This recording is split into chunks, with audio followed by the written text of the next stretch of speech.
A train derailment happened in the town of Ayer earlier today, and it has people wondering why this keeps happening. We've seen this around the country. Joining us now to shed more light is Carl Berkowitz, a railway safety expert. Carl, thanks so much for joining us. First of all, what would you say is the cause of most of these train derailments? Because we've seen several happen in the last few months. Well, basically, we've neglected the infrastructure. That's the tracks and the right-of-way. A lot of money was spent on what we call positive train control. You may have read about it. And that only deals with trains not hitting each other. It controls the speed of the trains on the track. And we spent billions of dollars across the nation to have positive train control. But we haven't concomitantly spent money on upgrading the infrastructure. So the first good news that we got from the scene is that there were no hazardous materials on board. I think from people watching the fire and the tragedy going on in Ohio, that was the first worry. So we don't need to worry about that. What are the other concerns next? You know, as we look at the scene and you see the rail cars on their sides, off to the sides, I mean, what's the next thing that we'll be focused on? Well, we need to focus on why these derailments occurring. I mean, they're occurring almost daily. Yeah.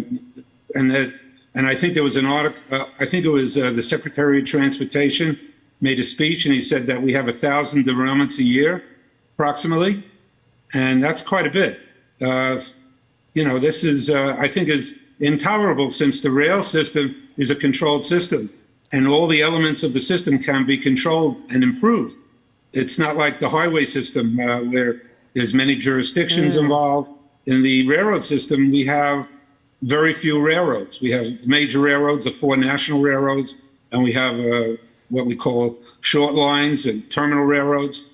And they're not investing the kind of money that should be invested in their infrastructure. And we're not talking about something that the general public has any control over, as they would on the highways driving cars, right? You make an excellent point. When there's a derailment like this, not only is it dangerous, it's disruptive to a community. This is in central Massachusetts. About how long does a derailment like this take to clear and get out of the way? Well, it depends. You know, the railroads are, because of all the derailments, they're quite experienced. So they bring in the right equipment, and they don't probably in this case, they're not going to put the trains back on the track. They're going to set them aside and then come back and get them at another time. But the railroads are very experienced in derailments. They happen so often. Unfortunately. So, Carl, what would you say if working on infrastructure, creating better systems among all the rail companies to improve safety and get rid of these derailments, what would you say are the top 3 things that need to happen? Well, we have to make sure that the equipment that's using the rails are in good order. For example, in the East Palestine case, there was a hot wheel. Remember, they saw the flames underneath? Right. You know, we got to make sure that the trains have the best brakes possible, the trains have the best wheel sets possible, that the tracks are very carefully aligned, and they have the right gauge. That's the distance between each rail is consistent. In the United States is 4 feet, 8.5 inches. We need to check that regularly, maybe more often than we're checking it now. The railroads do check the rails. They have what they call a geometric card that they run up and down to check the spacing between the 2 rails. Maybe we need to do that more often. Maybe the federal government has to have more stringent requirements.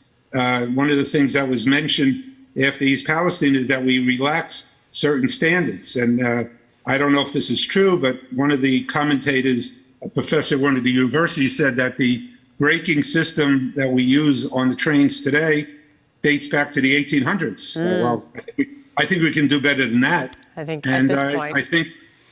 I think we need, basically, when things like this happen, it's usually due to human error.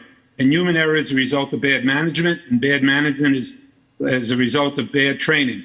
That we need to get the workforce up to speed so that they can identify these hazards or these unsafe conditions and fix them before they become a problem. Right. So here we are Thursday afternoon. We see these cars on their sides there. About how long would you guess this is going to take to clear?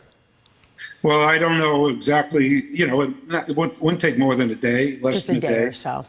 And hopefully after that. It depends on where the equipment is. Yeah, hopefully after that they start focusing on some of those points you made about improving the system and paying a little more attention to the infrastructure. Carl Berkowitz, railway safety expert, we thank you for your expertise. Appreciate it.